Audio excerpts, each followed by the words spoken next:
మా చెనగేసి నెల రోజులయ్యింది. పుష్పాకు పడి అంత గందరగోళం అయిపోయింది. ఎస్టేజ్ ఎరువులు వాడగా శుద్ధంగా వచ్చేసింది శనగ. రైతులందరికీ నమస్కారం. మీరు చూస్తున్న ఈ వీడియో వేరుశనగ అండి.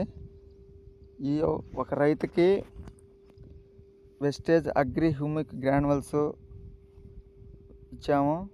అదేవిధంగా agri 82, agri protect, agri gold, agri nanotech అనేసి దఫాలుగా ఇచ్చి స్ప్రేలో వాడిచ్చాము. అదేవిధంగా గ్రాన్యువల్స్ సాయిల్ అప్లికేషన్కి ఇచ్చాము.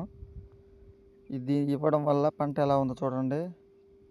రైతు చాలా సాటిస్ఫై అయ్యారు. దీనికి ఫస్ట్ దఫా డిఏపి అగ్రి హ్యూమిక్ గ్రాన్యువల్స్ ఎకరాకి ఒక 20 కిలోలు యూరియా కలిపి వేశారు. అదేవిధంగా ఫస్ట్ దఫాలో స్ప్రే చేసినప్పుడు అగ్రి ప్రొటెక్ ఎకరాకి 250 గ్రాములు, అదేవిధంగా అగ్రి 82 ఎకరాకి 100 గ్రాములు, 100 ml, అగ్రి గోల్డ్ ఎకరాకి 100 గ్రాములు చొప్పున కలిపి స్ప్రే చేయించాము.